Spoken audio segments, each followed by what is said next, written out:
تم نے میری رحمت سے نا امید نہیں ہونا. اللہ کی رحمت سے نا مالک کیا ملے گا؟ فرمایا ان اللہ یغفر الذنوب جمیعا، اللہ سارے گناہ معاف فرما دے گا. تو جن لوگوں کو اللہ کی رحمت پر نبی کریم علیہ السلام تشریف فرما ہے، امام غزالی نے لکھا ایک بدو آ گیا، دیہاتی سادہ آدمی، سادے بندے بھی سادے ہوتے ہیں، ان کا بھی اپنا طرز زندگی ہوتا ہے. تو بدو آ گیا، سادہ آدمی تھا، آتے ہی السلام علیکم لے کے نا تو کوئی بات ہی نہیں کی، سیدھا سیدھا ہی کہتا یا رسول اللہ صلی اللہ علیہ وسلم یہ بتائیں قیامت کے دن حساب کس نے لینا ہے؟ حضور فرمانے لگے بھائی یہ تو بڑی صاف سی اور مختصر سی اور سادہ سی بات ہے، حساب تو اللہ تعالیٰ نے لینا ہے. اب اس نے جو لفظ کہے اللہ کے حبیب کی آنکھوں میں آنسو آ گئے، کہنے لگے اگر اللہ نے حساب لینا ہے پھر انشاءاللہ کرم ہی ہوگا. تو حضور فرمانے لگے تمہیں یہ امید کس طرح ہے؟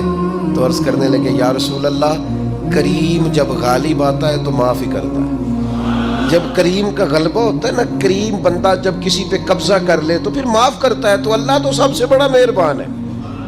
وہ بات کی اور اگلا جملہ ہی کوئی نہیں کہا، وہ چلے گئے. تو حضور علیہ السلام نے اب اس بات پر رزلٹ دیا، فرمانے لگے کریم محبوب بندہ سادہ تھا، بات بہت بڑی کر گیا ہے، بڑی بات کر گیا، سادہ آدمی. میرے عزیز، اللہ کی رحمت پر جن لوگوں کو امید ہو انہیں موت سے ڈر اور پھر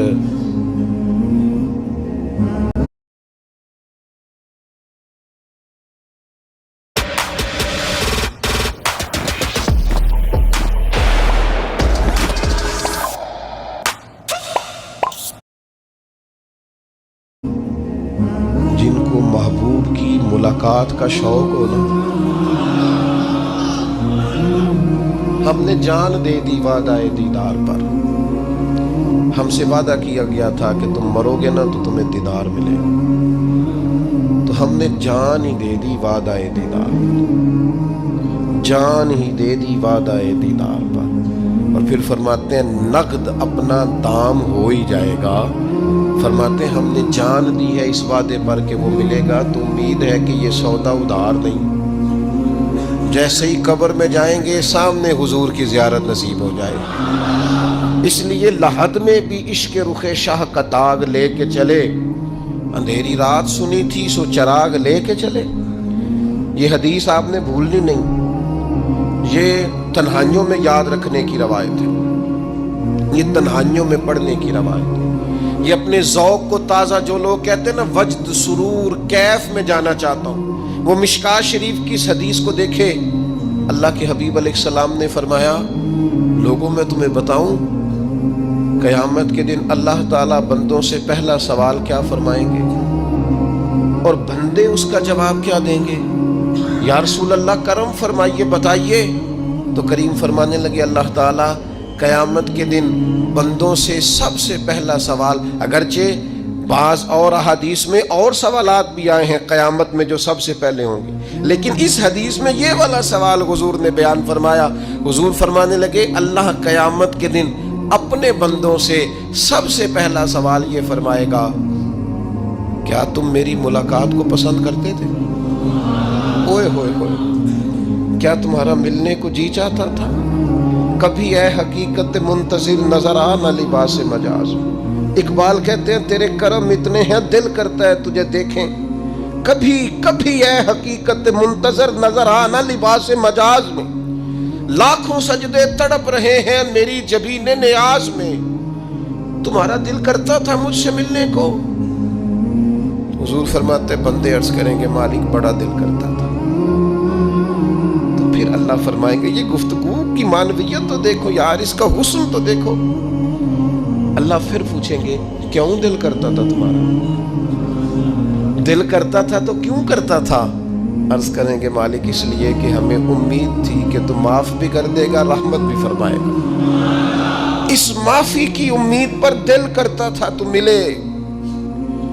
حضور فرماتے ہیں پھر رب فرمائے گا مجھ پر واجب ہے، میں نے اپنے کرم سے واجب کر لیا ہے کہ آج تمہیں جنت عطا کروں گا.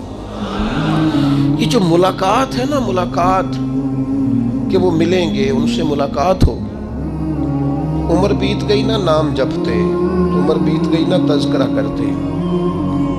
ہم سے بھی لوگ پوچھتے ہیں کیا کمائی کی، کیا زندگی میں حاصل کیا، تو ہم کہتے ہیں شرق سے غرب تک، ملک کے ایک کونے سے لے کر دوسرے کونے تک مدینے والے کی بات کی، حضور کا ذکر کیا ہے، نبی پاک کے، اور میں اپنی حیاتی تو قربان تھی وہاں ساری محمد محمد پکیندے گزر گئی ساری۔ یہ اعزاز ہے، یہ کرم ہے۔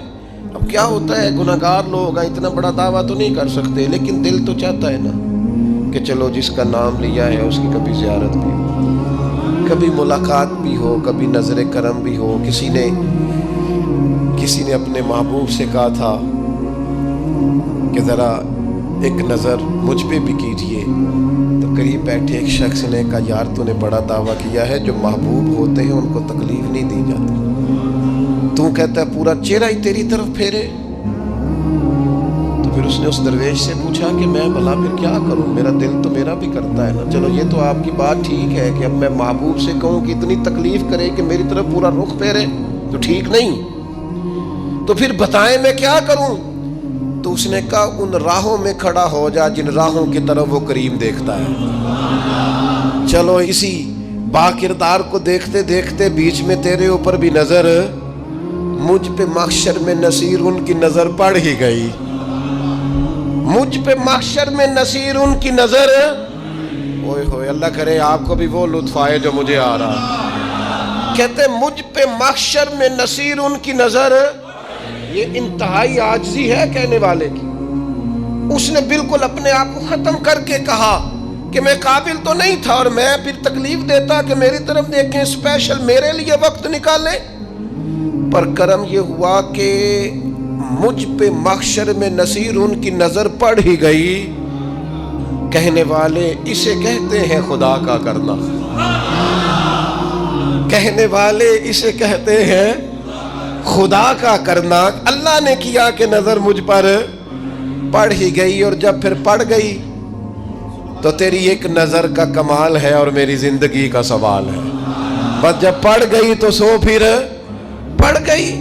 موت سے وہ بندہ کبھی نہیں ڈرتا جسے ملاقات کا شوق ہو، ملنا چاہے داتا علی اجویری سے اور موت سے ڈرے، ملنا چاہے حضرت غوث پاک جیلانی سے اور پھر موت سے ڈرے، زندگی گزری ہو علی علی کرتے پھر موت سے ڈرے، عمر بھر سیدنا عثمان غنی کی سخاوت کی بات کی ہو اور پھر جنت میں جا کے ان سے ملنے کا شوق پیدا نہ کرے، ساری زندگی سیدنا فاروق کا عدل بیان کیا ہو، ساری زندگی ان کے انصاف کا تذکرہ کیا ہو، پوری امت کو بتایا ہو کہ اگر جینا چاہتے ہو تو عمر کے رستوں پر چلو، اور پھر یہ موت سے ڈرے اور مر کے جناب فاروق اعظم کی زیارت کو پسند نہ کرے، جسے صدیق کی وفائیں یاد ہو، جنہیں جناب ابو بکر صدیق کا عشق یاد ہو، وہ پھر ان کی زیارت نہ کرنا چاہے اور ساری عمر حضور کی نعت پڑھی ہو۔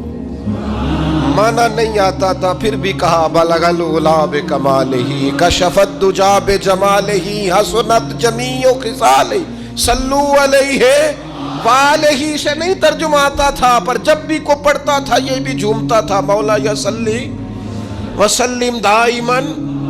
میں آپ کو بتاتا ہوں توتلا آدمی، توتلا اور دیوانہ مجذوب بیچارہ، سمجھ نہیں، توتلا بولنا بھی ٹھیک نہیں آتا۔ مجھے نماز کا سلام پھرا تو وہ جلدی آ گئے، وہ ایک مجذوب آدمی تھے، سادے تھے، تو سلام لی تو کہنے لگے میں گل کرنی سی، تو میں نے ان سے کہا کہ تھوڑی دیر کے بعد ملتے ہیں، سادہ آدمی ہے، اللہ مجھے معاف کرے، میں کوئی نقل تو نہیں ان کی اتار سکتا، اس زبان کو ہم توتلی نہیں کہتے، ہم اس زبان کو بلالی زبان کہتے ہیں، یہ بڑی خوبصورت زبان ہوتی ہے، یہ جو توتلے لب و لہجے ہوتے ہیں نا، وہ جب بچہ پوری طور پہ اماں نہیں کہہ سکتا، توتلا ہوتا ہے، تو کوئی مزہ آتا ہے اماں کو اماں کہلوانے میں، جب وہ پوری طور پر باپ کو بابا نہیں کہہ سکتا اور توتلا ہوتا ہے تو کوئی مزہ آتا ہے کہنے میں، وہ جب دادی نانی دادا کہتا ہے تو دادے کا دل کرتا ہے یہ 100 بار کہے، چونکہ اسے کہنا نہیں نہ آتا، لیکن اس توتلاہٹ میں جو اس کو لطف آتا ہے۔ مجھے بڑے لوگ آ کے شعر سناتے ہیں، میں نے بڑے خوشگلو نعت خانوں سے زندگی میں سنا ہے، وہ صاحب میرے پاس آئے اور میں نے کہا بعد میں ملیں گے،